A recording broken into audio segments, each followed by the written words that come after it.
Masibingelele ekseni kuyisabatha. Isabatha lesikhumbuzo ekseni namhlanje kumhla ka-18 kuDisemba. uThabo kaSambuthi lo ubingelelayo ohlelweni lethu Thuthuka Mnazaretha. Namhlanje siyazi ukuthi sizongena esikhumbuzweni senkosi ilanga.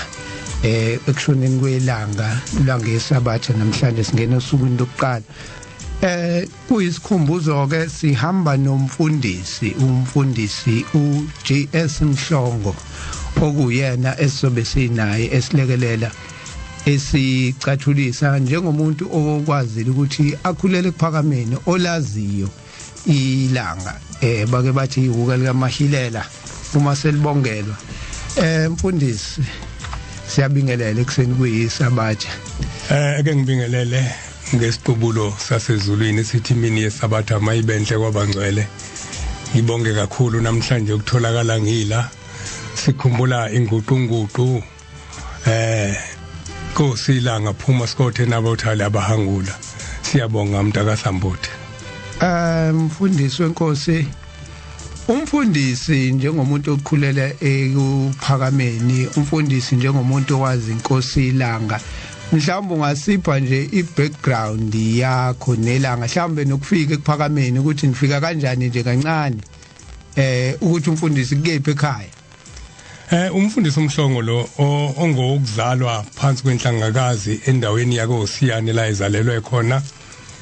Ukuhlangana nobuNazaretha ke kona kube ukufika kwaBhombela endaweni yakithi enhlangakazi, wehlela kithi la afika khomba inkomo khona isesibayeni, wathi lenkomo iyosengwa noma inini ngoJanuary mayifika kwase kuqala kuyenzeka. Wesiyaphenduka ke ugogo ozala ubaba intombi yakanzama yayisiwa iNazaretha kwaze kwafika isikhathi sokuthi sizalwe nathi.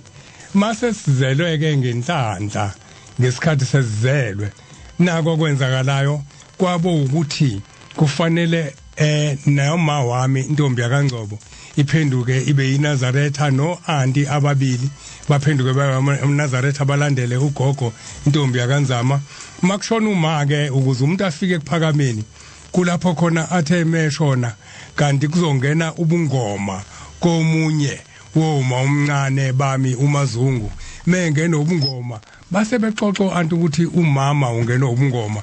Yayisithi inkosi ilanga ingane yehliseni ngeke zikhule kahle leingane uma kungenzeka ukuthi ziyaqhubeka ihlala nesangoma mezidludla sangoma izokufa. Kulapho ke sabuyela khona emzini wasekuphakameni ngokululekwa inkosi ilanga safika sahlala endlini ukuthi isesikoleni elapha phezulu sadlulela esipholi. Akukhona ngahlalanga khona ngenye indlela ngiyawazi u14 ngiyawazi u25 ngiyawazi u23 ngase ngikhulela ke ngaphakathi esipholi isikhathi esiningi. Iloko ke okwadala sibele kuphakameni ungena esikoleni nje Shembe Memorial sangena ngikhokhelwa yona inkosi ilanga ngisho nokudle besikudla bekulethwa yona isondla sisekuphakameni. Yiko lokho kwafike kwadala ukuthi ngikwazi ukuthi ngihlale kuphakameni.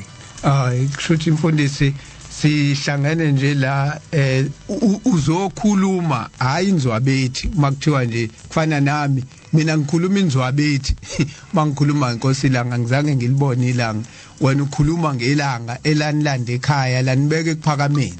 Yebo ngikhuluma ngelanga elasilanda emzini wakithi ekubalekeni sibalekela ukuthi ngeke sidle ukudla okuphekwe isangoma. Ngiyafisa kucace lokho inkulumo yelanga ngeke leingane ziphile mazidla ukudla okuphekwe isangoma. Sase sibuya ke siyohlala ekuphakameni sagcina sesihlala unomphela. Ngenye indlela ke indaba kaShembe iqala kugogo ozala omkhulu intombi yakaXulu bese ilandela kuManzama ilandele nakukhokho ukhokho mesezohamba emhlabeni ushiya isibusiso umi phezulu kwentaba inhlangakazi ubheke okhalweni lakithi uthi bonke abayolandela lo buNazaretha imizi yabo yobamkhulu yoba ngangumzwa koMavumengwaneni. Sahlala ke lapho ngangokuthi umkhulu wami uSiyewu ozala ubaba wathi uma sekushonekela intombi yakanzama engiyishoyo inkosi ilanga yayisibuza ko-anti ukuthi ubaba wena uyafuna yini ukuganwa. Wesiyavuma umkhulu mebembhalela yayisithi inkosi ke kulungile ngizomtholela intombi. Wabiza intombi zaze zantathu esithathu kwabe yakamakhanya entinyane eyathi mifika wayesethi ke hayi lengane ingakwazi ukuhlala nomuntu omdala wayeseyaganwa ke umkhulu intombi yakamakhanya entinyane okuyona njengamanje kubo kuyona abasele babili abakhona ukhona ubaba omncane no aunt oshadele kaThusi umamhlongo kaThusi bakhona ikona ke kodwa sihlale kuphakameni sakhula ke kuphakameni sakhula izingane eziningi zazo oswidi bathola koyise uma beqhamuka emsebenzini thina siqale ukuthola uswidi sumukela inkosini ilanga mayothiwa sifike sihlale eduze kwayo nabatwana bangaphakathi okwamakhosana namakhosazana ngaphakathi sikhule sifike sihlale eduze kwayo isamukelise ngiyakhumbula ukuthi sasike sifike mhlambe su5 size eduze kwendle emhlophe sidlale aphume lapho angasixoshi nephuma athi sondelani labantu abami bese siyasondela eduze kwakhe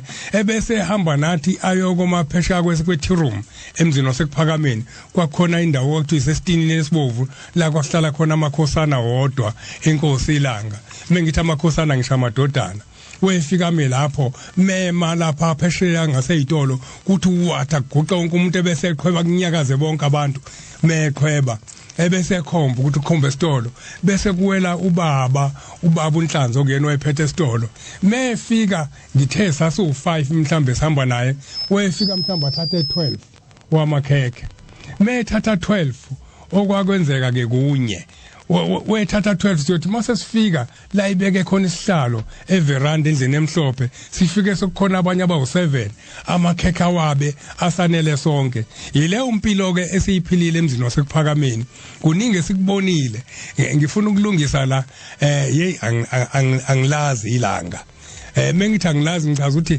kwangeyena umkhulu lo ofana nomkhulu abanye kwangena ubaba ofana nabanye obaba angimazi ngoba ngikhumbula ukuthi noma ngangimncane kodwa wawukufike ngelinye ilanga emhlophe etheqwa ngelinye ilanga umfice ensundu ngelinye ilanga umfice omunye umbala kanjalo ngisho nezinwele zayishintsha akekho umuntu ongathi uyamazi ngoba wayishintsha shintsha ngakho ke ngithi akekho wazi lo umuntu wasezulwini mfundisi uma ukhuluma kanjena thina mina nje indaba yelanga umuthi nanihlala eduze kwalo malothiwe linipha amaswidi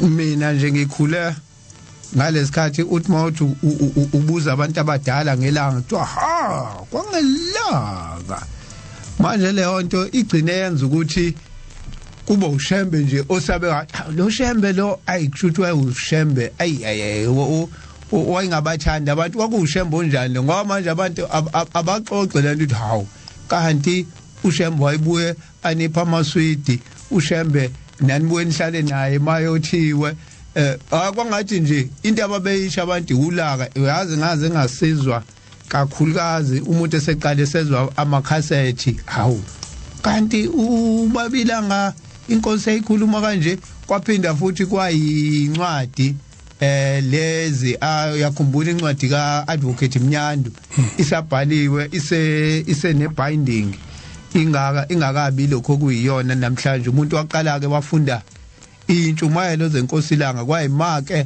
umuntu eba neunderstanding ukuthi ilanga laluhlobo luni kanti lo muntu ngoba mawusufunda encwadini lethi intshumayelo zenkosi ilanga kaAdvocate Mnyandu uyathola ukuthi cha ilanga likhuluma indaba kaNkuluNkulu nje la manje lento nje ukuthi nje uthi mawuthi uyabuza kuthiwa awulali ngafakwa ubothi hayi labantu yingoba mhlambe babengezwe malikhuluma ngoba akakutshela umuntu ukuthi ilanga lasifundisa ukuthi ilanga lasifundisa ukuthi mina nje